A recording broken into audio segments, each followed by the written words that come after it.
પરોપકારી પરમ કરુણા સાગર પરમાત્મા મહાદેવ, પરમાત્માનું શાસન અને પરમાત્માના શાસનમાં મળેલો મનુષ્યનો અવતાર, આત્માને પરમાત્મા બનાવવા માટેનો મળેલો આ અવતાર છે.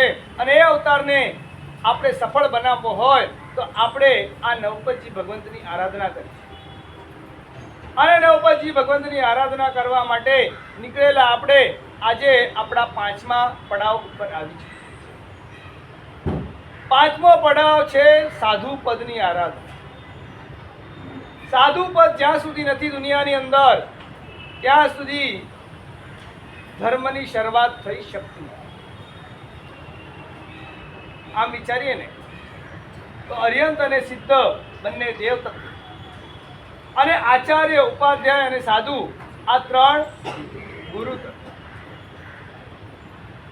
અર્યંત બનવું હોય, પરમાત્મા મહાવીર હોય, પરમાત્મા ઋષભદેવ હોય, કે પરમાત્મા પાર્શનાથ હોય, કે પરમાત્મા સિમંદર સ્વામી હોય, એ ભગવાન ક્યારે કહેવાય?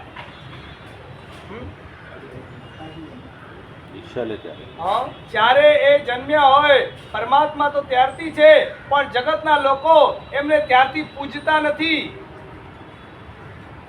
એમની પૂજ્યતા પ્રગટ ત્યારે જ થતી હોય છે જ્યારે એ સર્વ સંગનો ત્યાગ કરીને પોતાનું રાજ્ય, પોતાના માતા પિતા બધું જ છોડીને શું લે? જ્યાં સુધી પરમાત્મા ચારિત્રનો ગ્રહણ કરતા નથી ત્યાં સુધી પરમાત્માને પણ જગત પૂજ્યતા, કેવળ જ્ઞાનની પ્રાપ્તિ થતી નથી. આપણે કદાચ વિચાર કરીએ, કદાચ તીર્થંકર પરમાત્મા એમની પાસે તો જન્મની સાથે જ શું છે? અવધિ જ્ઞાન છે. અને જન્મની સાથે અવધિ જ્ઞાન ધારણ કરનારા એ પરમાત્મા પોતે પોતાના અવધિ જ્ઞાનના બળે જાણી લે, એ જાણી શકે છે કે મારા કેટલા કર્મ બાકી, અને એ કર્મો કેટલા બાકી છે પરમાત્માને ખબર છે. તો પરમાત્મા એમને ખ્યાલ છે કે મારા આટલા કર્મો બાકી છે. તો પરમાત્માને દીક્ષા લેવી કે ન લેવી આવું નક્કી કરી શકે કે નહીં? કદાચ પરમાત્મા ચારિત્રનો ગ્રહણ ન કરે તો પરમાત્માનો મોક્ષ થઈ શકે કે નહીં? હા, થઈ શકે. ના થઈ શકે? થઈ શકે, મોક્ષ તો થઈ શકે. પરમાત્મા દીક્ષા ન લે તો પરમાત્માનો મોક્ષ થઈ શકે કે નહીં?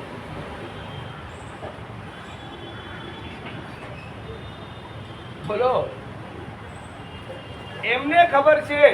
આપણી ભાષાની અંદર એમ સ્થૂલથી વિચારીએ, સમજો મારા 1000 કર્મ બાકી છે. હવે 1000 કર્મ મારા બાકી છે, 1000 કર્મને મારે ખપાવવા છે. 1000 કર્મોને ખપાવવા માટે મારે સાધના કરવાની છે. આ નક્કી છે. 1000 કર્મ જ્યાં સુધી પૂરા નહીં થાય ત્યાં સુધી મારે સાધના કરવાની છે. દીક્ષા લઉં અને સાધના કરું, અને કાં તો એની જગ્યા હું સંસારી અવસ્થામાં રહું અને ત્યાં તપસ્યા કરું.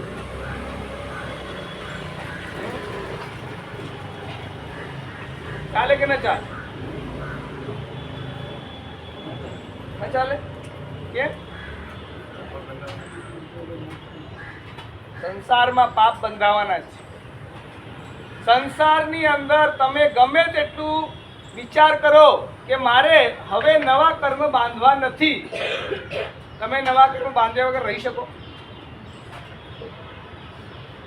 કર્મ બંધના છે ને, આપણા શાસ્ત્રની અંદર, કર્મ ગ્રંથની અંદર 4 પ્રકાર બતાવ્યા. 4 કારણોથી કર્મ બંધ. કયા 4 કારણો?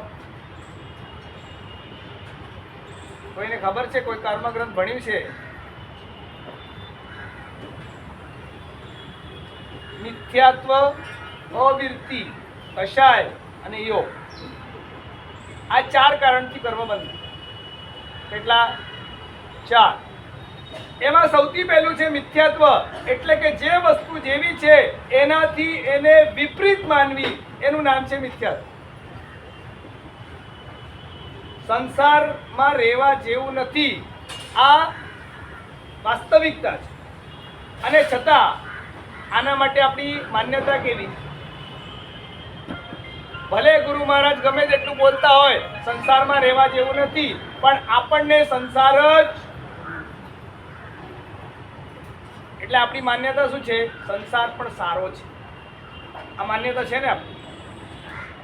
અને એની પાછળનું કારણ શું? આની પાછળ કારણ છે આપણા આત્મા ઉપર હજી પણ મિથ્યાત્વના દલીકો ચોટેલા છે. અને પરમાત્મા એના કીધેલા વચન ઉપર આપણને દ્રઢ શ્રદ્ધા થવા દેતા નથી.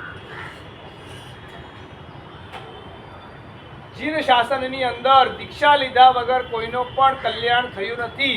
આ આપણા મનની અંદર માન્યતા છે, પણ હજી પણ આપણને એ લેવાનો ભાવ નથી થતો. એની પાછળ કારણ સંસારનો રાગ છે, અને એ રાગની પાછળ કારણ આપણને સંસારનો મોહ છે. સંસાર કેમ ગમે છે? મને સંસારમાં રહીશ તો સુખ મળશે. આ સુખની પાછળ દોડવાની આપણી ઘેલછા, અને એ ઘેલછાને કારણ જ આપણને સંસારની અંદર રહેવાનું મન થતું હોય છે. સંસારમાં કેટલી મજા આવે. સરસ મજાનો ફ્લેટ હોય, એ સરસ મજાના ફ્લેટની અંદર સરસ મજાની મારી 4-5 બેડરૂમનો મોટો ફ્લેટ હોય. એની અંદર છોકરાઓ માટે અલગ બેડરૂમ, મારા ગેસ્ટ માટે અલગ બેડરૂમ, મમ્મી પપ્પા માટે અલગ બેડરૂમ, મારા માટે અલગ બેડરૂમ. આવો સરસ મજાનો ફ્લેટ, અને પાછું કોઠારીમાં નહીં મળે તો કે અલ્ટા માઉન્ટની અંદર મળે. મલાડનું સૌથી મોટું બિલ્ડિંગ ઈ જ છે ને લગભગ. હા, કાનકિયા કરતાંય મોટું છે અલ્ટા માઉન્ટ. 55 કે 60 માળનું છે.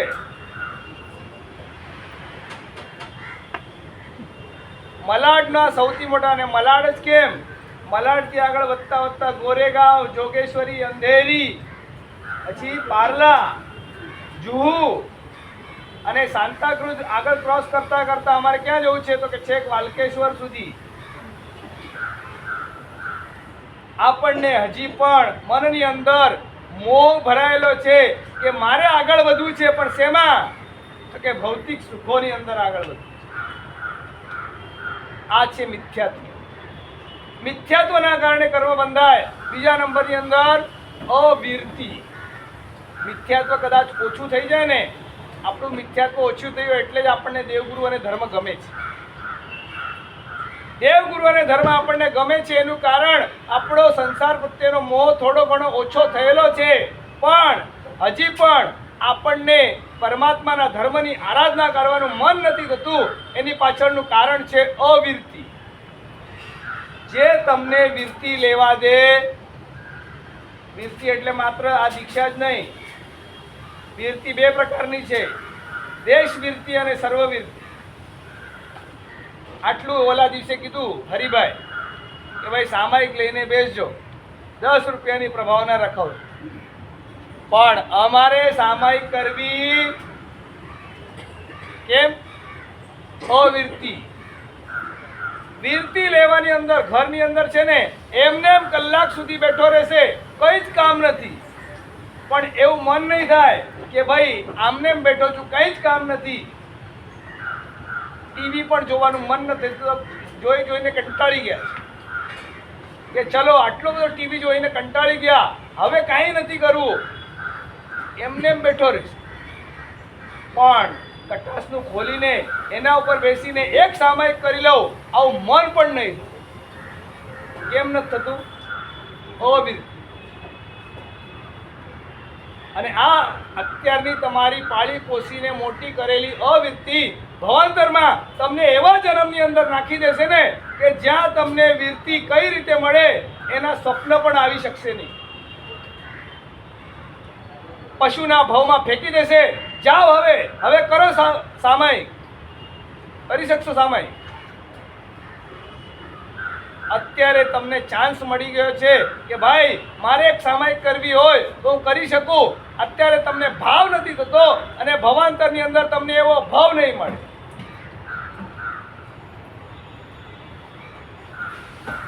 આપણને વિરતિ એ નથી ગમતી. પચકાણ લેવાની વાત, સાહેબજી આમ તો હું છે ને 6-6:30 ખાઈ લઉં છું, ફક્ત પચકાણ નથી લેતી. ડોક્ટરે કીધું છે વહેલા જમી લેવાનું એટલે 6 સાડા 6 ખાઈ લઉં છું સાહેબજી, પણ સાહેબજી રાત્રિ ભોજન ત્યાગના પચકાણ નહીં આપતા. સાહેબજી આમ તો છે ને ક્યારેક ક્યારેક પરમાત્માના દર્શન કરવા રોજ સવારે જાઉં છું, દર્શન કર્યા વગર તો જતો જ નથી, પણ પૂજા કરવાનું મને ફાવતું નથી સાહેબ. અને પૂજા કરવાની બાધા નહીં આપતા સાહેબ. બાધાથી તો જાણે કીડી ચડી જાય, કીડી કરડવા માંડી હોય એવી રીતના દૂર ભાગતા હો. કારણ શું? અવિરતિનો ભયંકર ઉદય છે આપણે. અને અવિરતિનો ઉદય જ્યાં સુધી રહેશે ને ત્યાં સુધી આપણને પચકાણ લેવાની ભાવના ક્યારેય નહીં થાય. બસ અવિરતિના ઉદયને તોડવા માટે તમારે સખત પુરુષાર્થ કરવો પડે. તમારા મન સાથે તમારે યુદ્ધ કરવું પડે. જે માણસ પોતાના મન સાથે યુદ્ધ કરી શકે ને તે જ માણસ અવિરતિ. એટલે આપણે ત્યાં છે ને કર્મના બાંધીએ ને આપણે કર્મ, તો એ કશાય જે હોય કે કર્મ હોય એના 4 પ્રકાર બતાવ્યા. એમાં પહેલા નંબરનો છે સંજ્વલન કષાય, બીજા નંબરનો કષાય છે અપ્રત્યાખ્યાનીય કષાય, એના પછી પ્રત્યાખ્યાનીય કષાય, અને એના પછીનો લાસ્ટ છે અનંતાનુબંધી કષાય. જે વ્યક્તિને અનંતાનુબંધીનો ઉદય હોય ને એ વ્યક્તિ મરીને 100% દુર્ગતિની અંદર એટલે ભયંકર નરકની અંદર જાય. અનંતાનુબંધીનો ઉદય એટલે એક વખત તમારો જે કર્મ બંધાઈ ગયું છે હવે એને ભોગવ્યા વગર તમારો છૂટકો થવાનો જ નથી. તમે ગમે તેટલા ધમપછાડા કરી લો. હા, અબાધા કાળમાં એમને એમ ના તૂટે, એ જ કહું છું. અનંતાનુબંધી થઈ ગયું પછી ના તૂટી શકે. અનંતાનુબંધી એટલે જ્યારે હવે એનો ઉદય આવશે ને ત્યારે જે ઉદયાવલીમાં આવશે. અનંતાનુબંધી કર્મ એટલે નિકાચિત કર્મ. હવે એ કર્મને ભોગવ્યા વગર એનો છુટકારો નથી. કૃષ્ણ મહારાજની વાત આપણે સાંભળી છે, આગળ એ વાત લેવાની જ છે. સાધુ પદનો દિવસ છે અને સાધુપણાની મહત્તા આપણે સમજવી છે. અવીરતીને જો આપણે તોડી શકશું ને તો જ આપણે વીરતીમાં એટલે કે સાધુપણામાં આવી શકીએ. સાધુપણું એટલે માત્ર તમે વેશનું પરિવર્તન કરી લો અને હાથમાં ઉગો લઈ લો એ જ વ્યક્તિ સાધુ છે આવું પણ નથી. કદાચ હાથમાં ઉગો લીધો હોય અને વેશનું પરિવર્તન પણ કરી લીધું પણ ન કરવાના કાર્ય કરતો હોય, હિંસા આદિ પાપ સ્થાનકોની અંદર રાજતો હોય તો એ માત્ર દ્રવ્ય સાધુ કીધું છે. પણ દ્રવ્ય સાધુપણું પણ આવશ્યક છે. વાત આપણે એ કરવી છે, આપણે જવું છે મોક્ષમાં. અવીરતીની વાત કરી, એના પછીનું ત્રીજું કારણ બતાવ્યું કષાય. આપણા જીવનમાં 4 પ્રકારના કષાયો, ક્રોધ, માન, માયા અને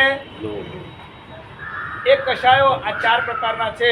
અનંતાનુબંધી, અપ્રત્યાખ્યાની, પ્રત્યાખ્યાની અને સંજ્વલન. એટલે વાત એ કરતો હતો કે જ્યારે આપણું પ્રત્યાખ્યાના વર્ણીય કર્મ પૂરું થાય ત્યારે આપણને વીરતી લેવાનો ભાવ થાય. અનંતાનુબંધી જાય તો પણ ન થાય, અપ્રત્યાખ્યાની જાય તો આપણને જરાક પચકાણ લેવાની ઈચ્છા થાય. સેજ આપણે પચકાણ એટલે કે દેશ વીરતીમાં કદાચ થોડા ઘણા આવ્યા હોય, નાનું મોટું પચકાણ લઈએ અને આ લેવું હોય તો કે પ્રત્યાખ્યાના વર્ણીય પૂરું થવું જોઈએ. અને પ્રત્યાખ્યાના વર્ણીય પૂરું થઈ ગયું, હજી પણ તમે જોજો અમે આમ તો છે ને અમે ચારિત્ર ગ્રહણ કર્યું છે, દીક્ષા લીધી છે, પણ કદાચ કોઈ કર્મના સંજોગે ક્યારેક એવું બને અમને પણ કોઈ નિમિત્તને પામીને ક્યારેક સેજ ક્રોધ જેવું આવી જાય. અને એ સેજ ક્રોધ એટલે શું? અમારે મનની અંદર કોકના વિશે, કોક અમારા બાજુના સહવર્તી મહાત્મા છે એના પ્રત્યે કદાચ અમને થોડોક અભાવ થઈ ગયો, કોક નિમિત્ત બન્યું અને એને પ્રત્યે અભાવ થઈ ગયો. પણ સાધુ ભગવાન છે ને ક્યારે પણ એ વસ્તુને મનની અંદર ગાંઠ તરીકે બાંધીને રાખતા. અમારે કોઈના સાથે બોલાચાલી થઈ ગઈ ને તો અમે કલાક નહીં અડધો કલાક થાય ને અમને પોતાને ગિલ્ટી ફીલ થતું હોય, અરે મેં ક્યાં ગુસ્સો કરી નાખ્યો, અને હજી તો અડધો કલાક માંડ થયો હોય ત્યાં જઈને ભાઈને કહી દે, ભાઈ મિચ્છામી દુક્કડમ, મારાથી બોલાઈ ગયું, મારી આવી ભૂલ થઈ ગઈ અને તું પણ મને માફ કરી દે. એની જગ્યાએ તમારો સંસાર હોય તો દિવસ કલાકો નહીં, દિવસો નહીં, મહિનાઓ નહીં, વર્ષોના વર્ષો સુધી એ સામેવાળી વ્યક્તિ પ્રત્યેની દુશ્મનાવટ આપણે આપણા હૃદયમાં સંગ્રહીને રાખીએ છીએ. કારણ આ આપણા કશાય છે ને અનંતાનું બંદી બનવા જઈ રહ્યા છે, અને માટે જ આપણે ત્યાં છે ને વ્યવસ્થા છે. સવારના થઈ ગયા, રાતના થઈ ગયા હોય પાપ, એને ખપાવવા માટે રાઈ પ્રતિક્રમણ કરી, અને સવારથી માંડીને રાત સુધીના કોઈ પાપ થઈ ગયા હોય એને ખપાવવા માટે દેવસી પ્રતિક્રમણ કરી લો. એ કદાચ આ કરતા કરતા પણ રાઈ દેવસી નથી કરતા, આપણે રોજ પ્રતિક્રમણ નથી કરી શકતા, તો ભાઈ 15 દિવસ સુધી ભેગા થઈ ગયા છે પાપો, એને ખપાવવા માટે અખી પ્રતિક્રમણ કરી. 15 દિવસ સુધી તમે રોજના રોજ પ્રતિક્રમણ કરી લો ને તો તમારા કશાય સંજલનની કક્ષામાં રહે. તમે 15 દિવસે પ્રતિક્રમણ કરો તો તમારા પાપ પ્રત્યાખ્યાના વર્ણ્યની કક્ષામાં રહે, અને 4 મહિને તમે પ્રતિક્રમણ કરો ચોમાસીનું તો તમારા કશાય અપ્રત્યાખ્યાના વર્ણ્યની શ્રેણીમાં જતા રહે, અને 4 મહિને ને વર્ષે તમે પ્રતિક્રમણ કરો તો પણ તમારા કશાય અનંતાનુબંધી સુધી ન પહોંચી શકે. પણ વર્ષ ઉપર જો તમારા કશાયો તમારા પાપો જતા રહે તો કેવા બની જાય. એટલે જ આપણે છે ને સંવત્સરી પ્રતિક્રમણ કે ભાઈ વર્ષ દરમિયાન મારા દ્વારા કોઈનું પણ કાંઈ પણ અશુભ થઈ ગયું હોય, કોઈના પ્રત્યે દ્વેષ થઈ ગયો હોય, કોઈના પ્રત્યે દુશ્મનાવટ થઈ ગઈ હોય તો મારે એની માફી માંગી. એટલે વાત એ છે, આ 4 કશાય, 4 કારણો, એ 4 કારણોમાંથી પણ એક મહત્વનું કારણ છે અવિરુદ્ધ, જે આપણને ધર્મ કરવાની અંદર આગળ વધવા દેતી નથી. તમે અહીંયાથી ઘરે ગયા અને ઘરેથી તમારે ફરવા માટે જવું છે, અને તમે 1 મહિના સુધી ટૂર ઉપર ગયા, તમારું લાઇટ એનું કનેક્શન તમે બંધ કરી નાખેલું, તમારા પાણીના નળ વગેરે તમે બધા બંધ કરી, અને બંધ કરીને ગયા છો. 1 મહિના સુધી તમે લાઇટ કે પંખો કે નળ વગેરે કંઈ જ વાપર્યું નથી. 1 મહિના પછી આવ્યા અને મ્યુનિસિપાલિટીએ તમને બિલ મોકલ્યું, ઇલેક્ટ્રિસિટીનું બિલ મોકલ્યું, પાણીનું બિલ આવ્યું. તમે કીધું યાર મેં તો 1 મહિને વાપર્યું જ નથી. વાપર્યું ન હોવા છતાં તમને બિલ આવે કે ના આવે? કેમ આવે? Fix charge. ફિક્સ ચાર્જ છે, જેને મિનિમમ કહેવાય એટલું મિનિમમ તો તમારે ભરવું જ પડે. એનું કારણ શું? તમે કનેક્શન કટ નથી કર્યું હજી. તમે કનેક્શન કટ કરો તો તમારે કોઈ પણ ચાર્જ ભરવો પડે. વિરતી એટલે શું? તો કે સંસાર પ્રત્યેથી તમારું કનેક્શન કટ કરે. એ કનેક્શન કટ થાય ને તો જ તમે નવા જૂના પાપોથી કનેક્શન કટ કરો અને નવા પાપોને આવતા રોકો, તો જ તમે તમારા આત્મા ઉપરથી કર્મોને ખપાવી શકો. એટલે સાધુ પડે એટલે શું? તો કે માત્ર બાહ્ય આપણે 5 પરમેશથી ભગવાન છે. અરે હું કહેતા ભૂલી ગયો, પરમેષ્ઠી છે અર્યંત, સિદ્ધ, આચાર્ય, ઉપાધ્યાય. આચાર્ય કોણ બની શકે? અર્યંત. મેં વાત એટલી કરીને રહી ગઈ, તીર્થંકર પરમાત્મા એમને પણ ચારિત્ર લેવું જ પડે, અને એ એટલા માટે લેતા હોય છે કે ચારિત્ર ગીણ નહીં મુક્તિ રે. મુક્તિના સુખ છે શાશ્વતા, તે કિમ લઈએ જુક્તિ રે. પરમાત્માને પણ ખબર છે કે સાધુપણું લીધા વગર મોક્ષ થતો નથી, અને પરમાત્માએ મુખ્યત્વે ચારિત્ર કેમ લીધું? તો કે આપણને બધાને ચારિત્ર એટલે કે સંયમ જીવન એટલે કે દીક્ષા એટલે કે સાધુપણું આપણને પણ સ્વીકારવાની ભાવના થાય ને માટે પરમાત્માએ સાધુ જીવન ગ્રહણ કર્યું અને સાધુ પરમાત્મા બન્યા. જે સાધુ બને એ જ અરિહંત બની શકે, જે સાધુ બને એ જ સિદ્ધ બની શકે, જે સાધુ બને એ જ આચાર્ય બની શકે, જે સાધુ બને એ જ ઉપાધ્યાય બની શકે. સાધુ બન્યા વગર પરમેષ્ઠીની અંદર તમને પ્રવેશ મળતો. મરુદેવા માતાને એમને તો ક્યાં દીક્ષા લીધી? હા, એમને દીક્ષા નહોતી લીધી. અંતર મુહૂર્તથી ઓછું આયુષ્ય હોય ને એટલે કદાચ એવું બને કે તમને કેવળ જ્ઞાન થાય. અને કેવળ જ્ઞાન થાય એટલે શું થાય કે તમે 13મા ગુંઠાણે પહોંચી. કેટલામાં? કેટલા ગુણ સ્થાનક છે? 14. તો કે 14 ગુણ સ્થાનક છે. અને એની અંદરનું 13મું ગુણ સ્થાનક છે કેવળ જ્ઞાનની પ્રાપ્તિ એટલે કે સર્વજ્ઞતા. અને 14મું ગુંઠાણું એટલે મોક્ષ. 13મું ગુણ સ્થાનક એ કદાચ સંસારી અવસ્થાની અંદર સંસારીના વસ્ત્ર, ગઈકાલે પણ મેં આ વાત કરેલી, કદાચ તમને કેવળ જ્ઞાન એ તેની અંદર થઈ શકે તો કે ગૃહસ્થના વેશમાં થઈ શકે, પણ તમારો મોક્ષ એ સંસારી અવસ્થામાં થતો. કદાચ એવું બને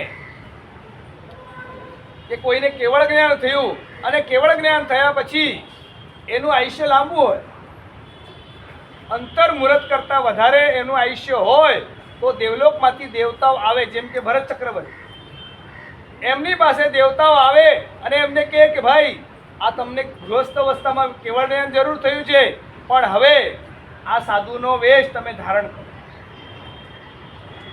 અને કેવળ જ્ઞાન પણ થાય ને એ કઈ રીતે થઈ શકે? ગૃહસ્થ અવસ્થામાં ગૃહસ્થના વેશમાં થાય એ કેવી રીતે પોસિબલ? તો આપણે ત્યાં આના માટેનો બહુ સરસ મજાનો ખુલાસો આવે કે 13મું ગુણ સ્થાનક એટલે કેવલ જ્ઞાન, અને એના પહેલા 4થું ગુણ સ્થાનક એટલે સમ્યક દર્શન, સમ્યક્ત્વ. 5મું ગુણ સ્થાનક એટલે દેશવીરતી, અને 6થું ગુણ સ્થાનક એટલે શું? તો કે સાધુપણ.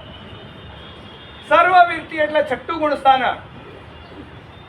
હવે મને કહો કે જે માણસ 13મા માળે ચડ્યો હોય, 13મા માળે જે માણસ ચડ્યો એ 6થું ગયા વગર ચડ્યો?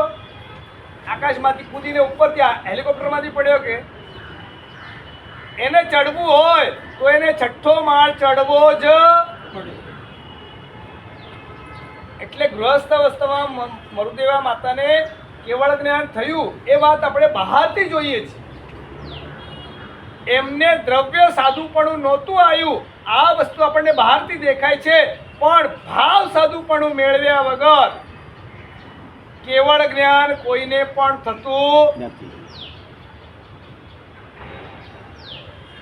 એટલે કોઈ વ્યક્તિ એમ કહેતું હોય કે દીક્ષા લીધા વગર પણ મોક્ષમાં જવાતું હોય તો એ વાત એની ખોટી પડે છે.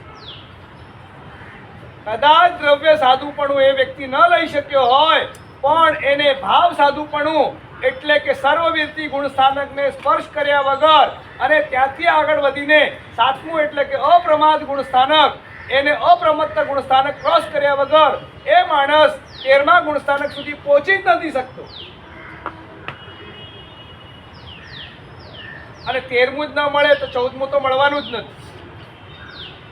એટલે આ વાત સિદ્ધ થઈ ગઈ કે તમારે સાધુપણું તો ભલે દ્રવ્ય કદાચ તમે નથી લીધું તો પણ તમારે ભાવ સાધુપણું તો લેવું જ પડશે. અને પછી તમે તો કહેશો સાહેબ આ તો સારસ થઈ ગયું, અમે તો ભાવ સાધુપણું જ લઈ લઈશું, અમારે દ્રવ્યની જરૂર.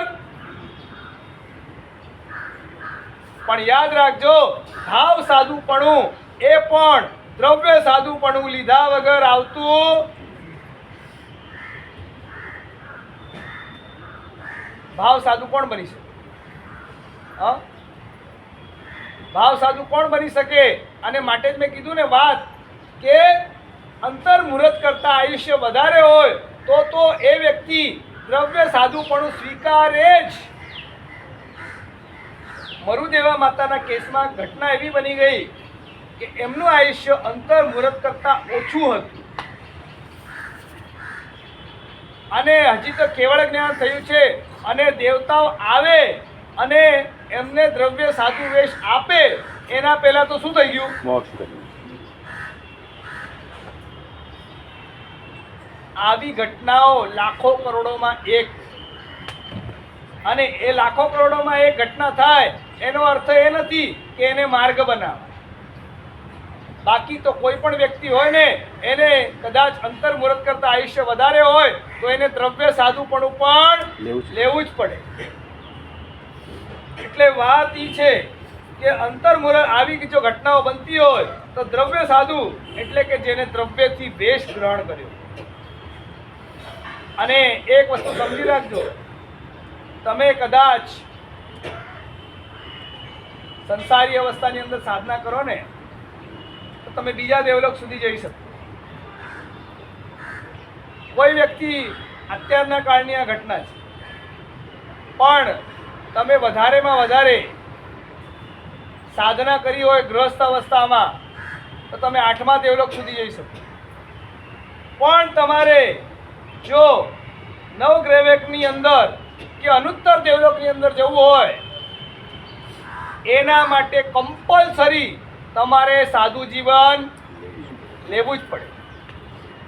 અને અનુત્તર દેવલોક એટલે શું? અનુત્તર દેવલોક એટલે ક્યાં? તો કહેવાય એ અનુત્તર દેવલોકના દેવો હોય ને એમને કશું જ કરવાનું ન હોય.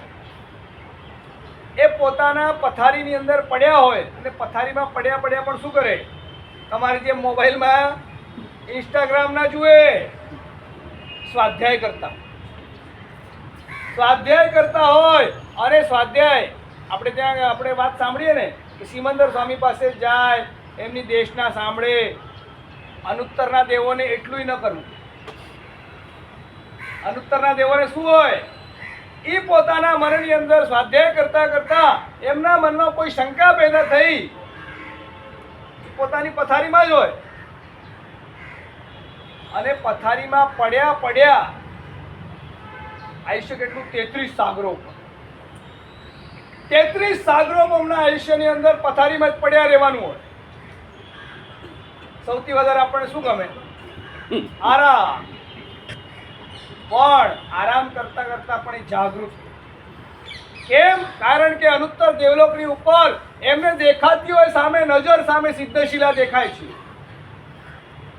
અને નજર સામે સિદ્ધશિલા દેખાય છે અને એ લોકો કપાળ કૂટે, અરે રે મેં થોડીક સાધના ઓછી કરી એટલે હું અહીંયા અટવાઈ ગયો, જેલમાં પુરાઈ ગયો. થોડીક સાધના વધારે કરી હોત ને તો અત્યારે ક્યાં હોત? સિદ્ધશિલા. સાધના કેટલી ઓછી પડી? તો કે અંતર મુહૂર્તની સાધના ઓછી પડી. કેટલી? ફક્ત અંતર મુહૂર્તની સાધના ઓછી. અંતર મુહૂર્ત સુધી જો આયુષ્ય મારું વધારે હોત તો હું અત્યારે ક્યાં પહોંચી ગયો હોત? સિદ્ધશિલામાં પહોંચી ગયો હોત. તમારી નજર સામે તમારું ઈચ્છિત હોય, હા, તમારી સામે લાડવાથી ભરેલો થાળ મૂકી દીધો છે, તમને કકડીને ભૂખ પણ લાગી છે અને તમને ભાવે એવા મોતીચૂરના લાડવા છે. હવે તમને નવા જમાના વાળાને મોતીચૂર ના ભાવે, અમને તો બંગાળી મીઠાઈ ભાવે. તાકાત વાળી વસ્તુઓ આપણને નથી ભાવતી. નજર સામે થાળ પડ્યો છે અને કોઈ તમને તમારા બંને હાથ બાંધી દે, બંને પગ બાંધી દે અને કે અહીંયા અત્યારે ભૂખ્યા બેઠા રહેવાનું. પાછું કેટલું? તો કે અહીંયા 1 મહિના સુધી તારી નજર સામે થાળ હશે પણ તું ખાઈ નહીં શકે. કેવું લાગે? હા, પનિશમેન્ટ. નજર સામે તમારો મોતીચૂરનો થાળ પડ્યો છે, તમારા હાથ અને પગ બાંધીને મૂકી દીધા છે અને તમને કકડીને ભૂખ લાગી છે, રેવાય એમ નથી પણ તમે ખાઈ નથી શકતા. આ 30 દિવસ કાઢવા તો બહુ સહેલા છે, કદાચ માસખમણ થઈ જશે, પણ 33 સાગરોપમ સુધી નજર સામે સિદ્ધશિલા છે. અને કેટલી દૂર હોય? ફક્ત એક હાથ દૂર સિદ્ધશિલા છે, પણ નીચેથી ઉપર નથી જશે. આવી ભયંકર પનિશમેન્ટ એને થઈ જાય. પણ શા માટે? ત્યાં પણ બેઠા બેઠા મનથી સિમંદર સ્વામીને પોતે સ્વાધ્યાય કરતા હોય, કોઈ પણ અશુભ વિચાર કે કોઈ પણ પ્રકારના અશુભ કર્મો એ બાંધતા નથી હોય. માત્ર શરીર છે એટલા પૂરતા જે મિનિમમ કર્મો બંધાય ને એટલા કર્મો એને બંધાય. અને આવા દેવલોકના દેવો નજર સામે 33 સાગરોપમ સુધી સ્વર્ગના સુખો કરતા પણ સારામાં સારા અને ઉત્કૃષ્ટ કક્ષાના બધા જ સુખોની અનુભૂતિ એમને કરવાની ઈચ્છા નથી હોતી, પણ થઈ જતી. આપણને લાગે યાર ત્યાં શું સુખ હશે? ત્યાં કંઈ ખાવાનું નથી, ત્યાં દેવીઓ નથી, ભોગ સુખો ભોગવવાના નથી, માત્ર પથારીમાં જ. પણ આ તો જેને અનુભવ્યું હોય ને એને જ ખબર. અને ત્યાં બેઠા બેઠા મનથી સિમંદર સ્વામીને પ્રશ્ન પૂછે, પ્રભુ આનો જવાબ શું હશે? અને સિમંદર સ્વામી પણ પોતાના મનથી એને સિગ્નલ મોકલી દે અને એને સોલ્યુશન મળી જાય. પોતાને જવાનું પણ ન હોય. તમે વિચાર કરો, ટોપ મોસ્ટ પેલી આની મુકેશ અંબાણીની બિલ્ડિંગનું નામ શું છે? એન્ટિલિયાની કેટલા માળની છે? 23 માળની. ચલો આટલું આપણે ધ્યાન રાખીએ છીએ. 23 માળમાં 23મા માળે મુકેશભાઈ અંબાણી શાંતિથી પોતાની પથારીમાં સૂતા હોય, અને પથારીમાં સૂતા સૂતા એની પાસે પોતાની જ કંપનીનો એક સેલફોન છે. એને જે કંઈ પણ જોઈએ છે, જે કંઈ પણ આ કામ કરી નાખજો, આ કરી નાખજો, આ કરી નાખજો, પોતાની પથારીમાં પડ્યો હોય. પથારીમાં પડ્યો બધાને ઓર્ડર કર્યા કરે. એને કંઈ જવા આવવાની જરૂર ખરી? અરે મારી કંપનીની અંદર ત્યાં જામનગરની ફેક્ટરીમાં શું થતું હશે, અહીંયા શું થતું હશે, ત્યાં શું થતું હશે, એ કંઈ બધી માથાકૂટ ન કરે. એને ફક્ત ફોન જ કરવાનો હોય. એક મુકેશ અંબાણીનું સુખ પણ આપણે સમજી શકીએ છીએ કે એની પાસે કેટલું બધું સુખ છે. માત્ર પથારીમાં પડ્યા કરવાનું. એ તો કાંઈ નથી. એના કરતાં અનુત્તર દેવલોકનું સુખ કેટલું બધું જબરદસ્ત. અને આવા દેવલોકમાં કોણ જઈ શકે? જેને એના માટેની કન્ડિશન છે, કમ્પલસરી તમારે શું લેવું પડે? સાધુપણું મળ્યા વગર અનુત્તર દેવલોક કે ગ્રેવેકની અંદર તમારો અવતાર મળતો નથી. બસ મોક્ષ છેલ્લો અવતાર હોય એનો, લાસ્ટ. ત્યાંથી મનુષ્યનો અવતાર લે, દીક્ષા લે અને સીધો મોક્ષમાં જાય. કહું છું ને કેટલું ડિસ્ટન્સ બાકી? એક હાથનું ડિસ્ટન્સ બાકી છે ફક્ત. એટલું જ એને ક્રોસ કરવાનું, પણ એટલું ક્રોસ કરવા માટે એને 33 સાગરોપમ સુધી રહેવું પડે. ત્યાંથી સાહેબ ડાયરેક્ટ મહાવિદ્યમાં જ જન્મ થાય પછી? હા, એવું કઈ જરૂર. એટલે અત્યારની કન્ડિશન પ્રમાણે વિચારીએ તો એવું થાય. જ્યાં તીર્થંકર પરમાત્માની હાજરી હોય ત્યાં જ જન્મ લે. પણ અનુત્તર દેવલોક સંયમ જીવન ગ્રહણ કરનારને જ મળે, બીજા કોઈને મળતો નથી. એટલે સાધુપણું એનું મહત્વ છે. અને કદાચ હું તો કહું છું ને હરિભાઈ, કદાચ અનુત્તર દેવલોક ના મળે ને રાહુલભાઈ તો પણ ચાલશે. પણ તમને ખબર છે સાધુપણું કેટલું મહત્વનું છે? એ સાધુના માત્ર તમે દર્શન કરો ને તો પણ તમારા કર્મો ખપી જાય. અને માટે જ લખ્યું છે, સાધુનામ દર્શનમ પુણ્યમ તીર્થભૂતા હિ સાધવ તીર્થા ફલંતી કાલેન સદ્ય સાધુ સમાગમ. તીર્થ શું કરે? હા, તીર્થમાં આપણે શા માટે જઈએ? પાપોનો ક્ષય કરવો. તીર્થમાં જઈએ ને તો આપણે તરી જઈએ, આપણા અશુભ કર્મો ખપી જાય અને આપણને શુભ પુણ્ય બંધ થાય. એના માટે જવાનું છે. પણ આજ સુધી હરિભાઈ આપણે કેટલી વાર શત્રુંજયની યાત્રા કરી? હા, ઘણી વાર કરી, પણ હજી પણ આપણે સંપૂર્ણ તર્યા નથી. એટલે એમાં શત્રુંજયનો મહિમા ઓછો નથી કરતો. શત્રુંજય તો પોતે મહાન છે જ, પણ શત્રુંજય એનો જે ઉપદેશ છે ને એને હજી આપણે સમજ્યા નથી. અને શત્રુંજયનો ઉપદેશ શું છે એ તમને કોણ કહેશે? તો સાધુ ભગવંત, ગુરુ ભગવાન કહેશે. અને માટે લખ્યું છે તીર્થા ફલંતી કાલેન. તીર્થો જે છે ને, તીર્થો પાસે તમે જાઓ અને તીર્થની ઉપાસના કરો તો તીર્થોને ફળતા કંઈક સમય લાગી જાય, પણ સત્ય સાધુ સમાગમની અંદર તમે જાઓ ને તો તરત ને તરત તમારા જીવનમાં પરિવર્તન થયા વગર રહેતું નથી. સાધુ ભગવંતોનો સંગ જેને જેને મળી ગયો ને એના જીવનનો ઉદ્ધાર થઈ ગયો. આપણે આજે પણ જોઈએ છીએ કેવા કેવા લોકો આજે ચારિત્ર ગ્રહણ કરી રહ્યા છે, દીક્ષા લઈ રહ્યા છે, સંયમ જીવન લઈ રહ્યા છે. રોજના અમે તો જોતા નથી તમારા મોબાઈલ, પણ તમારા મોબાઈલની અંદર હર રોજ કે કંઈક જેવો આમ ચોમાસું પૂરું થશે તમને નવા શું કહેવાય રીલ્સ જોવા મળશે. આને દીક્ષા લીધી, 50 લાખ રૂપિયાનું પેકેજ છોડીને દીક્ષા લીધી. કોક વ્યક્તિ એટલે શું હતો વચ્ચે આવ્યું હતું, એક્ટર હતો કે શું હતો, મોડેલ હતો ને એને દીક્ષા લીધી. કેવા લોકો. હમણાં એક સાધુજી ભગવાન હમણાં જ બોરીવલીમાં 108 ઉપવાસનું પારણું કરી. 108 ઉપવાસનું પારણું કરી. સાધુજીની ઉંમર 25 થી 26 વર્ષની હશે.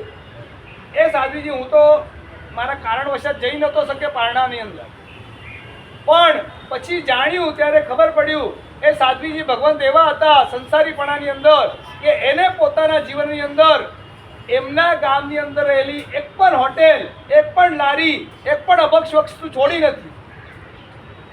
આવા અવસ્થાની અંદર રહેલી પેલી છોકરી સાધ્વીજી ભગવંતનો સંગ મળી ગયો અને પોતાનું જીવન પરિવર્તન કરી નાખ્યું. ચારિત્ર લઈ લીધું અને ચારિત્ર લઈને એને શું કર્યું તો કે 108 ઉપવાસ કર્યા. આપણને એક ઉપવાસ કરવાનો તો આપણે ચક્કર આવે. આજે કહી દઈએ ભાઈ આજે ઉપવાસનું પચકાણ લેવું, નહીં સાહેબજી નહીં, આજે નહીં ફાવે. આ આપણી અવસ્થા ક્યાં અને ક્યાં પેલી છોકરી જેને ચારિત્ર ગ્રહણ કર્યું, સંયમ જીવન લીધું અને સંયમ જીવનના પ્રભાવે એક પણ અભક્ષ્ય વસ્તુ અને એક પણ લારી ગલ્લો, એક પણ હોટેલ ન છોડનારી એ છોકરી એટલે ખાવામાં કેટલી આસક્ત છે વિચાર કરી લો તમે. એની શું આસક્તિ જીભની હશે? એ જીભની આસક્તિને છોડીને 1, 2, 50 નહીં, 100 ને 108 ઉપવાસ કઈ રીતે કરતા? આ પ્રભાવ એ વ્યક્તિનો નથી પણ આ સાધુપણાનો છે. જે વ્યક્તિ સાધુપણું લે છે ને એ વ્યક્તિનું જીવન પરિવર્તન થયા વગર રોજના 7 ખૂન કરનારો અર્જુન માળી એને પણ સાધુપણું લીધું અને સાધુપણું લઈને પોતાનું આત્મકલ્યાણ કરી લીધું. આટલા બધા ભયાનક એવા વ્યક્તિનું પણ જો જીવન પરિવર્તન થઈ શકતું હોય તમારું ને મારું નહીં થાય? જરૂર છે સાધુપણાના રાગની. આપણે કદાચ દ્રવ્યથી હવે હરિકાકા મને કહેશે સાહેબજી હવે મારી ઉંમર થઈ ગઈ, હવે મારાથી ચલાતું નથી, હવે મારાથી કાંઈ થતું નથી, હું દીક્ષા લઈશ. દીક્ષા લઈને કરીશું. કદાચ દ્રવ્યથી આપણે સાધુપણું કદાચ નથી લઈ શકતા, પણ હરિકાકાને આટલું તો ફીલ થવું જોઈએ, ચલો હું મોડો જાગ્યો પણ મારા રાહુલને તો હું તૈયાર કરું. મને બુદ્ધિ થોડી મોડા આવી પણ રાહુલને તો ચોક્કસ હું કહીશ, બેટા રાહુલ મને પહેલા સાચી બુદ્ધિ નથી મળી, સાચી સમજણ ન મળી એટલે હું ચૂકી ગયો બેટા, પણ તું તો ચોક્કસ લેજે. અને બીજા નંબરની અંદર હરિકાકા વિચાર કરે, ચલો મારી ઉંમર થઈ ગઈ છે, હવે હું વિહાર નહીં કરી શકું, હવે હું સાધના નહીં કરી શકું, કાંઈ વાંધો નહીં, પણ જ્યાં સુધી મારું આયુષ્ય છે ત્યાં સુધી વધારેમાં વધારે વીરતીમાં હું રહીશ. દિવસની અંદર હરિકાકા કેટલી સમય કરવાની, હવે તમે રિટાયર થઈ ગયા એટલે રોજની તમારે કેટલી સામાયિક કરવાની? તિથિના કરો છો એ તો બરાબર છે, પણ હવે બહારની બધી જવાબદારી રાહુલને સોંપી દેવાની. રાહુલ મારી પાસે આવતો હોય તો હજી આપણે વિચાર કરશું કે જવાબદારી રાખવી કે નહીં. બીજો દીકરો છે? નથી, એક જ છે. એક જ રાખો છો ને એટલે ભગવાનને આપવામાં સંકોચ થાય તમને, પણ ખરેખર છે ને આપવા જેવું જ છે. મને આપવાનું એટલે કે મને નથી આપવાનું, પરમાત્માને આપવાનું છે. જ્યાં સુધી હું દીક્ષા નહીં લઈ શકું ત્યાં સુધી રોજની 10 સામાયિક, રોજની દિવસની 8 સામાયિક અને 2 પ્રતિક્રમણ એમ મળીને રોજનું દેશા વગાસીકનું વ્રત તો હું કરીશ. આટલું કરી શકાય કે દીક્ષા નહીં લઉં ત્યાં સુધી મેં છે ને જલેબીની બાધા લઈ લીધી. જલેબી નહીં ખાવાની. દીક્ષા અરે નહીં લઉં. જલેબી તો રોજ આવતી જ નથી કાકા. એક કામ કરો, દીક્ષા ન લો ને ત્યાં સુધી એક વસ્તુનો ત્યાગ કરવાનો. જો અમારા બેનો કે છે રોટલી નથી ત્યાગ કરે. દીક્ષા ન લો ત્યાં સુધી રોજ ઉપાશ્રયમાં હુવાનું. ને ચિંતામણી ન શીખું ને જગ ચિંતામણીમાં નથી આવડતું ત્યાં સુધી ભાત નહીં ખાવા. સરસ, તમારી લગ્નીને ધન્યવાદ જગ છે. ચિંતામણી મારી શીખવું છે. ન શીખતા શું મારે ભાત નહીં ખાવા. એટલે એકલા હરિકાકા માટે વાત નથી. હરિકાકાનું નામ ખબર છે એટલે અને રાહુલભાઈ નામ ખબર છે, બાકી કોઈને નામ નથી ખબર. બાકી એના નામથી બોલી શકીએ, પણ અમારા હરિકાકા છે ને બહુ બદરીક છે. એમને હજી પણ ફીલ થાય છે કે ખરેખર તો સાદું જીવન જ લેવા જેવું છે. પણ આપણે બધાએ આ જાગૃતિ લાવવા જેવી છે કે મારે પણ હું સાધુ બનું, અને સાધુ બન્યા વગર મારો મોક્ષ થવાનો નથી. એટલે વાત એ ચાલી રહી છે કે સાધુપણું કેટલું બધું મહત્વનું છે. આ સાધુપણાથી જ કલ્યાણ થાય. ઉદયન મંત્રીની વાત આવે છે. ઉદયન મંત્રી એટલે કોણ? તો કે કલિકાલ સર્વજ્ઞ હેમચંદ્રાચાર્ય હતા ને આપણા થયા, જેમને 3.5 કરોડ શ્લોકની રચના કરી, જેમને કુમારપાળ જેવા રાજાને પ્રતિબોધ કરીને 18 દેશમાં અમારીનું પ્રવર્તન કરાવ્યું. એક કુમારપાળને કુમારપાળ બનાવવામાં અને એ ફાળો હતો હેમચંદ્રાચાર્યનો, અને હેમચંદ્રાચાર્યજીને હેમચંદ્રાચાર્ય બનાવવામાં ફાળો હતો ઉદયન મંત્રી. ઉદયન મંત્રી એમને બહુ મોટો ભોગ એમના પિતા કલિકાલ સર્વજ્ઞ હેમચંદ્રાચાર્યજીના ચાચીક એમનું નામ, અને ચાચીક અને પાહીની એમની માતા. એ પાહીની માતા તો પોતાનો દીકરો એમના ગુરુને આપવા માટે તૈયાર હતા, પણ બાપાનો સખત વિરોધ. અને બાપા બહાર ગામ ગયેલા અને માતાની પાસે આચાર્ય ભગવાન, લગભગ ન ભૂલતો તો દેવચંદ્ર સુરી મહારાજ નામ હતું.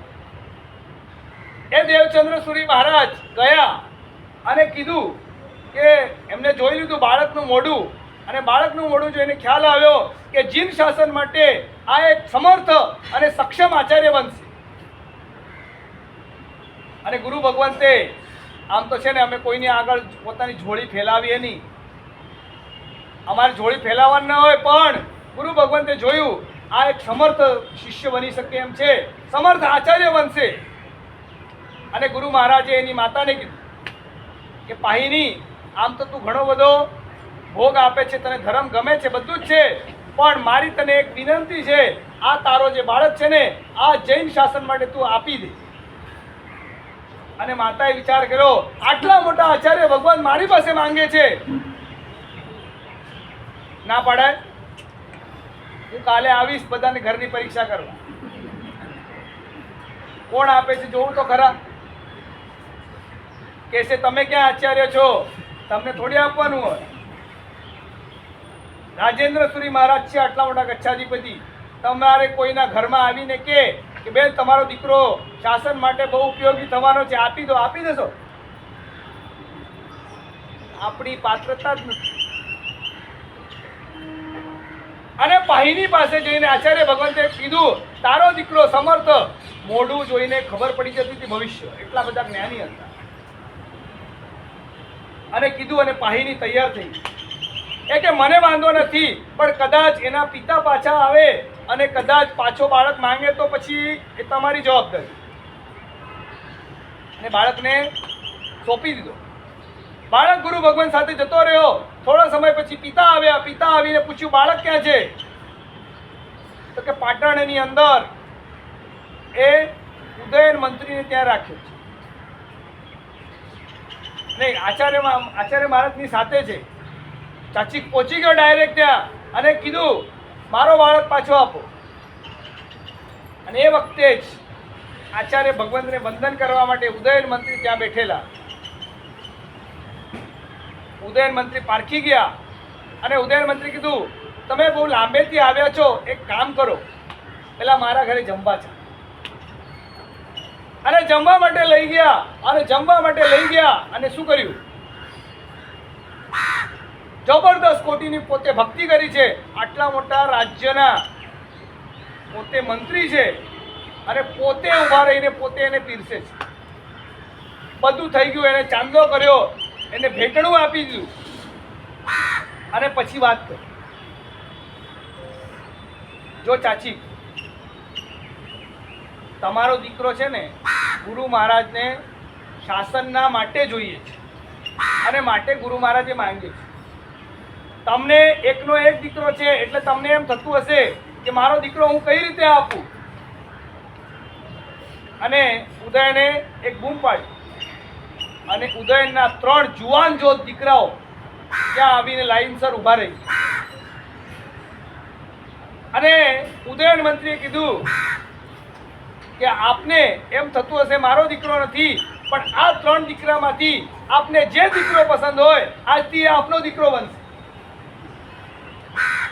અને કદાચ તમને એકથી સંતોષ ન હોય તો મારા 3 દીકરા હું આપવા માટે તૈયાર છું. પણ હું આપને વિનંતી કરું છું, આપનો દીકરો ગુરુ મહારાજને જોઈએ છે, આપનો દીકરો આપો, એમાં કોઈ વિરોધ ના કરે. અને કે મારી આ ધન સંપત્તિ એમાંથી આપને જેટલું જોઈતું હોય બધું જ લઈ જાઓ, પણ આપનો દીકરો ગુરુ મહારાજને આપો. અને ત્યારે ચાચીને લાગી ગયું કે આટલા મોટા મંત્રી જો આવું કહેતા હોય, પોતાના 3 જુવાન જો દીકરા આપતા હોય, આટલું બધી સંપત્તિ આપતા હોય, જેના બદલામાં એ મારો દીકરો કેટલો બધો યોગ્ય હશે, માટે જ ગુરુ મહારાજે માંગ્યો છે, બાકી તો મારે કઈ આ બધું જોઈતું. અને એને ઊભા થઈને કહી દીધું, ઉદયન મંત્રી ચિંતા નહીં કરતા, તમને એમ થતું હશે પણ મારો દીકરો જો શાસન માટે યોગ્ય બનતો હોય, સમર્થ આચાર્ય બનીને જીવ શાસનની પ્રભાવના કરવાનો હોય તો એ જસ હું શું કામ ન લઉં. અને એ દીકરો એને તૈયાર કર્યો. એ ઉદયન મંત્રી એમની છેલ્લી અવસ્થા આવી અને છેલ્લી અવસ્થામાં એ લડવા માટે ગયો. યુદ્ધની અંદર રાજાના પ્રતિનિધિ તરીકે યુદ્ધમાં લડવા માટે ગયા છે અને આખું યુદ્ધ પોતાના જોર પર એમને જીતાવી દીધું. યુદ્ધ જીતાઈ ગયું, પણ ઉદયન મંત્રી પોતે જખમી થઈ ગયા છે, ઘાયલ થઈ ગયા છે અને ઘાયલ થયેલા ઉદયન મંત્રી મૃત્યુ પથારીએ પડ્યા છે. અને એમનો દીકરો બાહડ, આ બાહડ કોણ કે જેને શત્રુંજયનો જીર્ણોદ્ધાર કરાવ્યો, બાહડ મંત્રી, એ બાહડ ત્યાં ઊભો છે અને એને બાપાએ કીધું, બેટા મારી અંતિમ ઈચ્છા બાકી છે અને માટે જ મારા પ્રાણ જતા નથી, મારી અંતિમ ઈચ્છા તું પૂરી કર. અને બાહડે કીધું, પિતાજી શું ઈચ્છા છે આપની? અને કીધું, એ સમય સુધી શત્રુંજયના દેરાસરો શેના હતા તો કે લાકડાના. અને કીધું, આ શત્રુંજયના દેરાસરો બધા લાકડાના છે, ગમે ત્યારે આગ વગેરેનો ઉપદ્રવ થાય તો મારા દાદાને પ્રતિમાને, મારા ભગવાનને બધાને નુકસાન થઈ શકે. આ બધા જ કાળા પથ્થરના કે આવા જે કંઈ પણ લાકડા વગેરેના દેરાસરો છે બધાનો જીર્ણોદ્ધાર કરીને તારે બધા દેરાસર શેના બનાવવાના કે માર્બલના બનાવવા. અને બીજા નંબરની મારી બીજી ઈચ્છા છે. અને તરત બહારે કીધું, પિતાજી આપની ઈચ્છા હું પાલન કરીશ. અને પછી પિતાજી કીધું, મારી બીજી ઈચ્છા છે તો કે શું? તો કે મારે હમણાં આ સાધુ ભગવંતના દર્શન કરવા. ક્યાં હતા? યુદ્ધભૂમિમાં. યુદ્ધભૂમિમાં એટલે જંગલોની અંદર એક મોટું મેદાન હોય જ્યાં સેનાઓ સામે સામે લડતી હોય. ત્યાં સાધુ ભગવંત ક્યાંથી લાવ? અને સાધુ ભગવંત નથી અને કે સાધુ ભગવંતના દર્શન કરીને મારે જવું છે. પહાડે તરત જ તપાસ કરાવડા. તપાસ કરાવતા કરાવતા આજુબાજુમાં કોઈ મહારાજ સાહેબ છે કે કોઈ સાધુ ભગવંતના કોઈ બાવળ ના મળ્યા. અને અચાનક પહાડને કશું યાદ આવ્યું. પોતે સેના જ્યારે યુદ્ધ કરવા માટે જાય ત્યારે સૈનિકો વગેરેના મનોરંજન માટે એની સાથે નાટક મંડળી વગેરે લીધી. અને નાટક મંડળીની અંદર એક ભાટ એ દેખાયો અને એને સમજાવી દીધું બધું. અને એને સાધુનો વેશ પહેરાવડાવી દીધો. અને સાધુનો વેશ પહેરાવી હાથમાં ઓગો વગેરે લઈને દાંડો લઈને તરત એને તૈયાર કરીને ત્યાં લાવ. એને બરોબર શીખવી દીધું ધર્મલાભ કહેજો. પછી એને ઉદયન મંત્રીને અને પહેલાંના આ ભાટ વગેરે નાટક મંડળીના રહેતા એ લોકો પાસે બધું સામગ્રી હોય, બધું આવડતું હોય. કારણ કે ધાર્મિક નાટકો વગેરે પણ કરતા હોય. એ બધી સામગ્રી હતી. એને થોડું ઘણું આવડતું પણ હતું. ત્યાં જઈને એમને માંગલિક સંભળાવજે, 4 શરણનો સ્વીકાર કરાવજે, પોતગલ ઓસરાવવાનું કામ કરજે. અને આ બધું જ સમજાવી દીધું. કેવી રીતના બોલવાનું, શું કરવાનું, બધું પ્રોપર રીતે શીખવાડી દીધું. અડધો કલાક પછી એ નાટક કરનારો ભાટ પહોંચી ગયો. ઉદયન મંત્રી પાસે ગયો છે. ધર્મલાભ કે છે એકદમ સૌમ્ય મુદ્રાથી એમને ધર્મ સમજાવે. જગતની અંદર રહેલી તમામ વસ્તુઓ નશ્વર છે. આ શરીર પણ નશ્વર છે. આ પણ છોડીને જવાનું છે. આવી રીતના એટલું જબરદસ્ત કોટીનો ધર્મ સમજાવે છે. ઉદયન મંત્રી હો વાવ કરે છે. એની 4 શરણનો સ્વીકાર કરાવે છે. 18 પાપ સ્થાનકો ઓસીરાવે છે. અને ધીમે ધીમે ધીમે ઉદયન મંત્રી ગુરુ મહારાજના આશીર્વાદ લેતા લેતા 44 શરણમ અને નવકારની ધૂન બોલતા બોલતા ઉદયન મંત્રીના પ્રાણ પંખેર ઉડી જાય. અને પ્રાણ પંખેર ઉડી ગયા. અને બહાર અને 3 દીકરા જે હતા ઊભા હતા. અને બાપા ગુજરી ગયા. થોડો શોક થયો છે. અને પછી પેલા ભાટને કહે છે તે બહુ જ અદ્ભુત નાટક કર્યું. લે મારા તરફથી તને 1 લાખ સોના મોહર ઇનામમાં છે. અને કે હવે આ બધો વેશ ચેન્જ કરી નાખ. અને ઘટના એવી બની ગઈ. આ ઉદયન મંત્રીની આંખોની અંદર રહેલો જે સંતોષ, સાધુના દર્શનથી થયેલો જે સંતોષ હતો, એ સંતોષને જોતા જોતા એ ભાટ મનમાં વિચાર કરે છે જે સાધુનું દર્શન કરીને આટલા મોટા રાજ્યના મંત્રી એમને પણ આટલો સંતોષ થયો હોય, એ સાધુ જીવન કેટલું સારું હશે. અને જ્યારે એના દીકરાઓ કહે છે આ લે તારું ઇનામ અને આ સાધુ વેશ હવે કાઢી નાખ. અને પેલો ભાટ કહે છે મંત્રીજી તમારી વાત બધી સાચી છે. મેં જ્યારે આ વેશ પહેર્યો હતો ત્યારે તો દ્રવ્યથી પહેર્યો હતો, પણ હવે આ સાધુ વેશ મારે ક્યારે ઉતારવો નથી. હવેથી તો મારે બસ આ જ લેવું છે. અને એ જ વેશની અંદર ત્યાંથી વિહાર કરતા કરતા ગયા. અને રાજ્યની અંદર જ્યાં ગુરુ ભગવતનો યોગ હતો ત્યાં જઈને શું લઈ લીધું?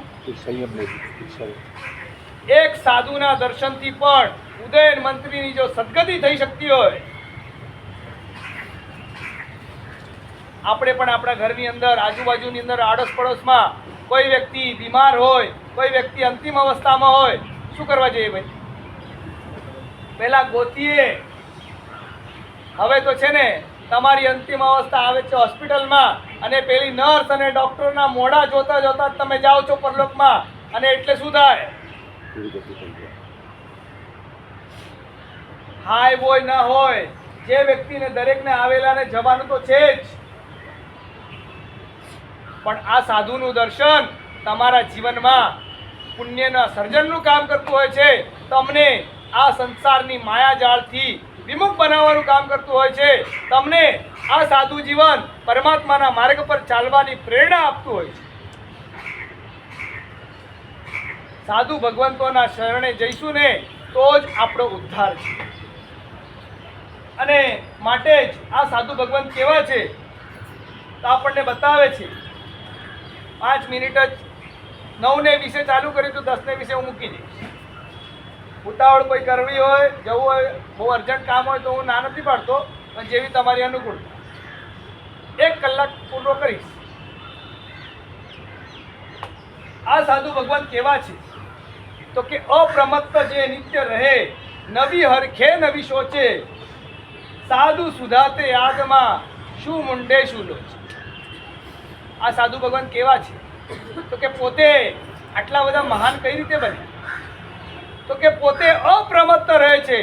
સાધુ જીવન મેં લીધું છે એની જાગૃતિ એમના મનમાં હર અને હંમેશ હોય છે, અને માટે જ પ્રમાદ અવસ્થાની અંદર ન જવાય માટે એ સતત પ્રયત્નશીલ હોય છે.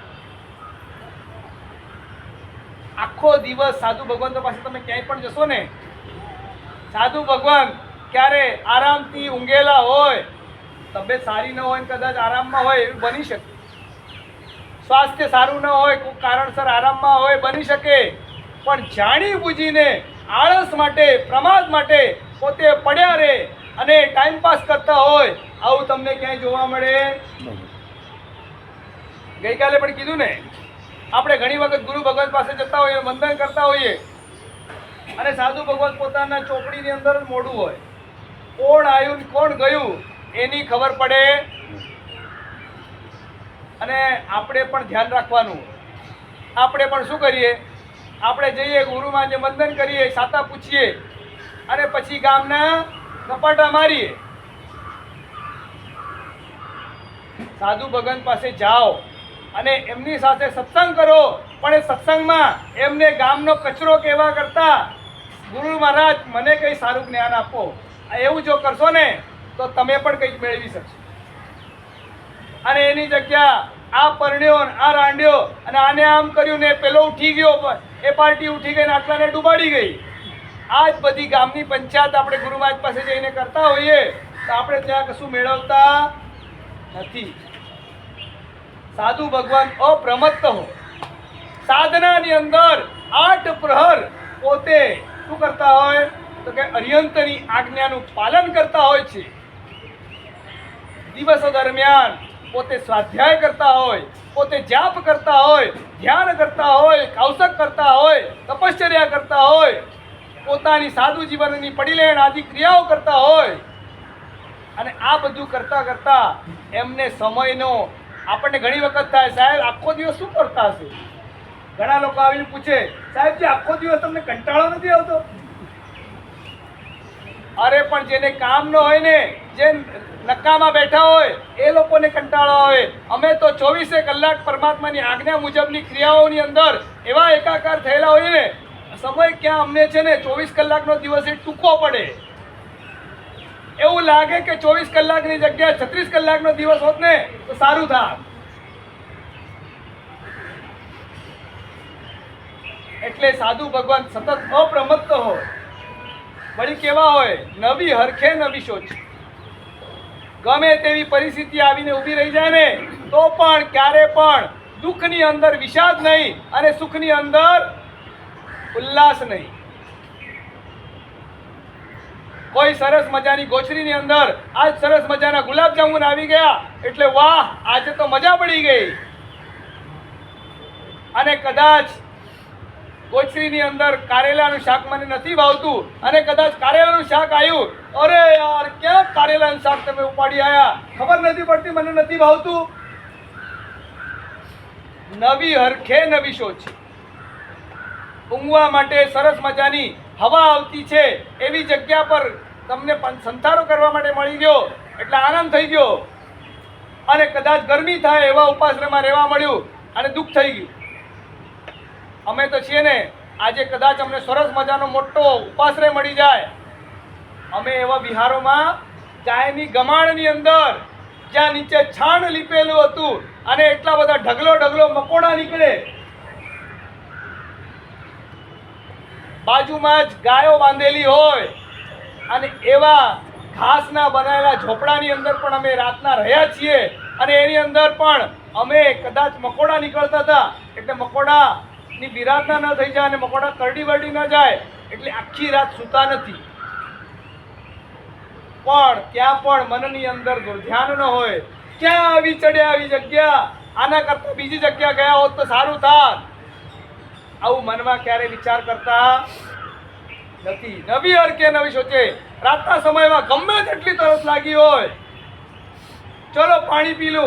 આ જે પાણી પી રહ્યો છે કોઈ સામે નજર સામે મસ્ત બરફનું પાણી પી છે, ઠંડી ઉનાળાના દિવસોની અંદર જેઠ મહિના વૈશાખ મહિનામાં ઠંડુ ઠંડુ પાણી પીતો હોય અને અમે એની નજર સામેથી ગયા હોઈએ ત્યારે મનમાં એવો વિચાર કરીએ કે આ ઠંડુ પાણી મને પણ મળી જાય તો સારું. નવી હરખે નવી સોચે. ક્યારે પણ પોતાની આવેલી વિપરીત પરિસ્થિતિમાં પણ ક્યારે પણ દુર્ધ્યાન કરતા નથી. આવા આ સાધુ ભગવાન 27 ગુણોથી યુક્ત છે. અને કયા વર્ણથી એમની આરાધના? તો કે શ્યામ વર્ણથી આરાધના. કેમ શ્યામ વર્ણથી આરાધના? કેમ? આત્મા તો આપણો કેવો છે? અત્યારે કર્મોના કારણે આપણો આત્મા કેવો થઈ ગયો છે? તો કે શ્યામ થઈ. પણ સાધુ એટલે શું કરે? સાધના કરે તે સાધુ. સાધુની અલગ અલગ વ્યાખ્યાઓ છે. શ્રમણ. શ્રમણ એટલે કોણ? જે શ્રમ કરે તે સાધુ. વળી કોણ કહેવાય? મુનિ. જે મનને મારે તે મુનિ. આવી અલગ અલગ ઘણી બધી. અણગાર. અણગાર એટલે જેની પાસે અગાર ન હોય, એટલે જેની પાસે ઘર ન હોય. અમારું ઘર છે, કોઈ ઉપાશ્રય અમને ગમી ગયો, બહુ મસ્ત ઉપાશ્રય છે, અમે તો અહીંયા જ જિંદગીભર રહીશું, આવું બોલીએ અમે. અને માટે તો છે ને પરમાત્માએ ચાતુર્માસ પરિવર્તનની વિધિ બતાવી દીધી. ભાઈ તને ગમે તેટલું ગમતું હોય, ચોમાસું પૂરું થાય એટલે અહીંથી નીકળી જ જવાનું. રાગ ના થવો જોઈએ સ્થાનનો કે વ્યક્તિનો. આવા સાધુ ભગવાન 27 ગુણોથી યુક્ત છે. અને એ શ્યામ વર્ણ મારા આત્માનો દૂર કરવાનો છે એ ભાવનામાં હોય અને માટે જ શ્યામ વર્ણથી મારા શ્યામ આત્માને મારે સિદ્ધ શિલાની અંદર રહેલા સિદ્ધ પરમાત્મા એમના જેવો બનાવવો છે. અને માટે એને શુક્લ ધ્યાનની અગ્નિ વડે બાળીને મારે પણ અગ્નિ, સિદ્ધ પરમાત્માનો કલર કયો? લાલ. અને એ લાલ આગ કેવી હોય? તો કે લાલ હોય. લાલ આગ દ્વારા એને બાળીને આત્માને ઉજ્જવળ અને સિદ્ધ વર્ણ સિદ્ધ પદની અંદર સ્થાપન કરવાનું છે. આ 27 ગુણથી એમની આરાધના. કયા 27 ગુણ? તો કે 5 મહાવ્રત અને 6ઠું રાત્રિ ભોજન નિર્માણ. આ 6. એના પછી 6 કાયની રક્ષા કરે એટલે બીજા 6, 12. એના પછી 5 ઇન્દ્રિયો પર એમનો કંટ્રોલ હોય એટલે બીજા 5. કેટલા થયા? 17. એના પછી 3 ગુપ્તિથી પોતે યુક્ત હોય અને 3 ગુપ્તિનું પાલન કરતા હોય એટલે 20. એના પછી પોતે લોભનો ત્યાગ કરતા હોય 21. એના પછી ક્ષમાને ધારણ કરે 22. એના પછી ચિત્તની નિર્મળતાને ધારણ કરે એટલે 23. એના પછી પોતે વસ્ત્રની પ્રતિલેખના વગેરે કરતા હોય એટલે 24. એના પછી 25માં સંયમ જીવનનું પાલન કરતા હોય એટલે 25. એના પછી 26માં પરિશહોને સહન કરતા હોય અને 27માં ઉપસર્ગોને સહન કરતા. આ પ્રકારે 27 ગુણોથી યુક્ત આ સાધુ ભગવાન છે. આપણે શું કરશું આ સાધુ પદની આરામ? હા, પૂરું કરી દો, નહીં તો કે છે સાહેબજી હજી ખેંચશે. આપણે સાધુ જીવનની આરાધના શું કરશું? આજે આંબીર કરી લીધું એટલે સાધુ જીવનની આરાધના થઈ ગઈ.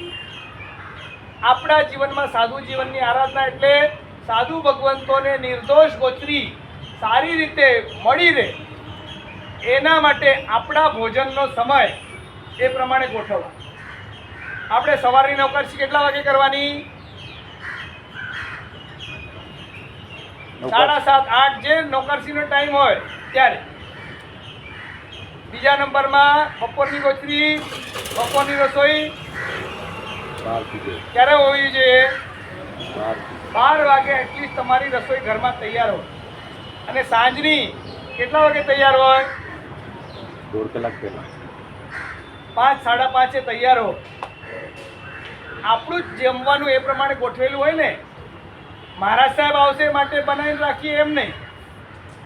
મહારાજ સાહેબ કદાચ ન પણ આવે, પણ આપણી જમવાની રસોઈ એ પ્રમાણે જ બનેલી હોય કે ક્યારે પણ ગુરુ ભગવંત આવે તો નિર્દોષ ગોચરી એમને, એટલે એમને સુપાત્ર દાન કરવા દ્વારા એમના સંયમ પાલનમાં આપણે સહાયભૂત બનીએ. એ પણ સાધુ પદની ભક્તિ છે. બીજા નંબરની અંદર કોઈ પણ સાધુ ભગવંતની ક્યારે પણ નિંદા કરવી નહીં. એ પણ સાધુ પદની આરાધના. સાધુ કૃષ્ણ મહારાજા પોતે ગુરુ ભગવાનને વંદન કરવા દ્વારા પોતાની 18,000 વંદન કરવા દ્વારા નરક તોડી દીધી. આજે આટલો બધાને નિયમ આપવો છે. 18,000 ગુરુ ભગવંતોને વંદન કરવા આવશે છે. તમને લાગતું હશે આશ્ચર્ય. વિલે પાર્લા તમારી નજીક જ છે, બહુ કોઈ દૂર નથી. વિલે પાર્લા વેસ્ટની અંદર અમારા ગચ્છાધિપતિ જયગોસ્વરી મહારાજના શિષ્ય હતા શિવશર્મા મહારાજ. એમનો પોતરો 18,000 ગુરુ વંદન કરવાની દીક્ષાની ભાવના હતી, દીક્ષા ન લઈ શકે. એટલે દાદા મહારાજે નિયમ આપ્યો 18,000 ગુરુ ભગવંતોને વંદન કરવાના. 18,000 તો ક્યારના પૂરા થઈ ગયા અને આજે લગભગ 25,000 સાધુ ભગવંતોને એને વંદન કર્યા છે. અને વંદન કઈ રીતે? તમારી જેમ બેઠા બેઠા ખમાસના આપીને નહીં, એક એક સાધુ ભગવાનને ઊભા થઈને 2 ખમાસના આપીને ગુરુવંદન કર્યા છે. અશક્ય કાંઈ નથી. અને મુંબઈ વાળાને તો જરાય અશક્ય નથી. મુંબઈમાં તો તમને કેટલા બધા ગુરુ મહારાજ મળે અને એકના એક ગુરુ મહારાજને તમે 2 વાર વંદન કરશો ને તો પણ આપણે ગણશું. ચાલો વાંધો નહીં. 18,000 ના ભાવે તો ચલો કઈ નહીં. અત્યારે શરૂઆત માટે આપણે 1800 ગુરુ ભગવાનને વંદન કરવાનો નિયમ. બધા હાથ જોડો. ચલો 1800 ગુરુ મહારાજને વંદન કરવાના.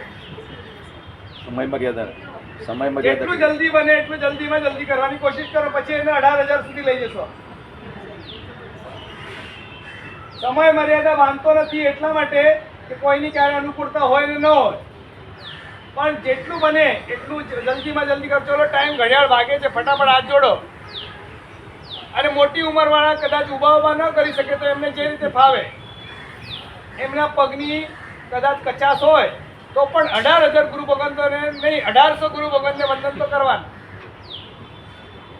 ચાલો આટલો નિયમ. હરિકાકા કદાચ નિયમ પૂરો ના થાય ને તો પણ એટલું પુણ્ય તો મળશે. એના પહેલા કદાચ આપણે જવું પડ્યું ને તો એટલો લાભ મળશે. ચલો ચલો હાથ જોડો ફટાફટ. બધા આવશે. એ બહાને તમે ઉપાશ્રયમાં જશો. ગુરુ મહારાજ ગોતશો. ક્યાં છે ગુરુ મહારાજ?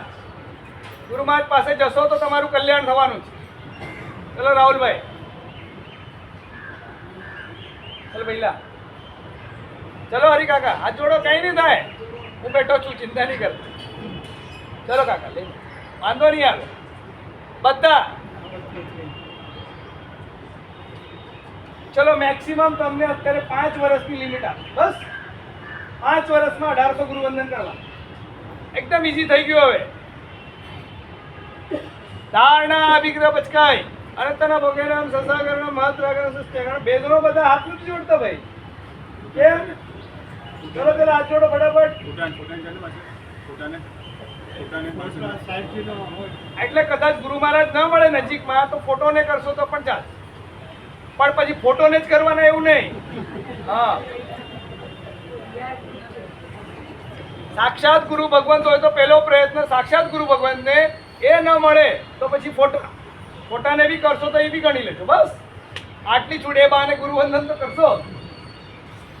ચલો બેનો હાથ જોડો. હવે તો એકદમ ઈઝી થઈ ગયું. કોક ને કોક ગુરુમાનનો ફોટો તો છે ને ઘરે. ચલો હાથ જોડો. હાથ જોડો, હાથ જોડો ફટાફટ. આમ સર્વમંગલ નહીં કરું. ચલો ચલો હાથ જોડો. પરાણીની વાત નથી, ભાવથી કરવા જેવું છે. એનાથી જ આપણો ઉદ્ધાર છે. ચલો જેને લેવું હોય ધારણા અભિગ્રહ પચકાય અનંતના ભોગેનામ સસાગરણ મહત્રાગણ સસ્તગણ નમો શિરે. એટલે સાધુ પદની આરાધના કરતા જઈએ. અને સાધુ જીવન આપણે કદાચ નથી લઈ શકતા રાહુલભાઈ,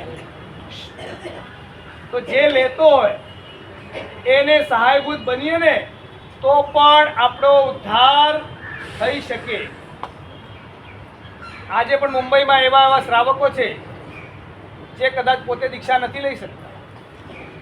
તો કોઈ વ્યક્તિ આર્થિક રીતે સાધારણ હોય ને અને એની દીક્ષાની ભાવના હોય, એમને દીક્ષાનો આખો ખર્ચો કરવાનો પણ લાભ લેતા હોય છે.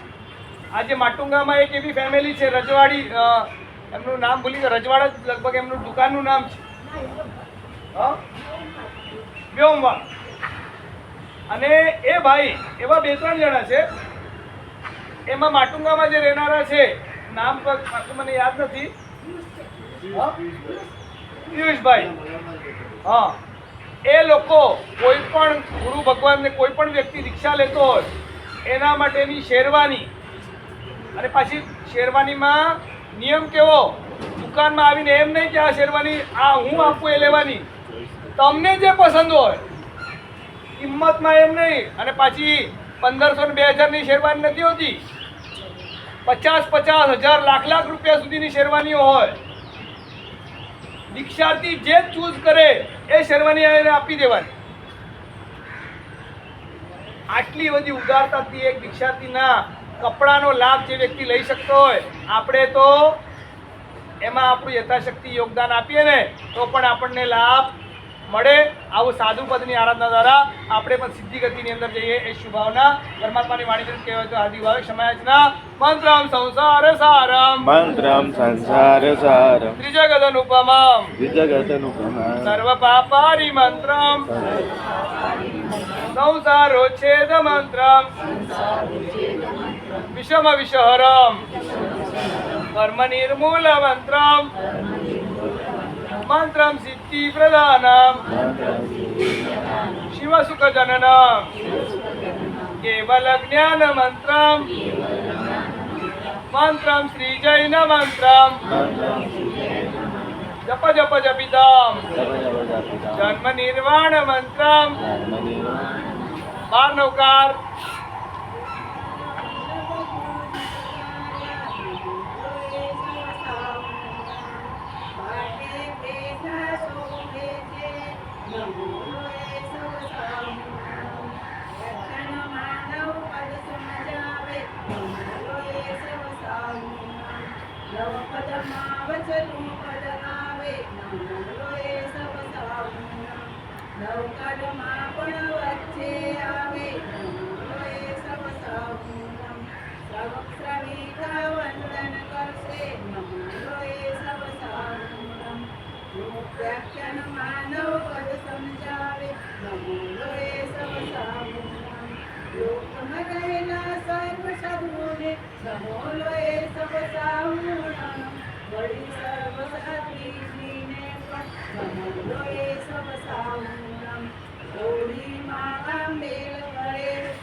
ઉપવાસ છે કોઈ? ઉપવાસ સૂર્ય ગયે વદન પચકાય દિવ્યમ પ્યારમ સવાડ ગયે બાણાર પોળજાર પછી હરદન મગન સાગર નમસ્તે બાણસવલી વેણવાલી વેણા છે નવલના સુસિતનવાસ નાવો શ્રી ઓ શ્રી રામ और सीधे आम्ही लोक सरकारजी पोरजाड प्रति मिळते पिका जुमडी प्यार सवाड गये पिछन वाला नाम ठीक है आए मिले मुझे विकास नाम बियास नाम पचकाय दिव्यम प्यारम सवाड गये सागरे गणम गुरु उठाने मानस बाणसवली वेणवाली वेणा છે નવલના સુસિતનવાસ નાવો શ્રી સર્વ મંગલ મંગલ કલ્યાણ કામ પ્રદાन કરો વણવ્ય નમ યતિશ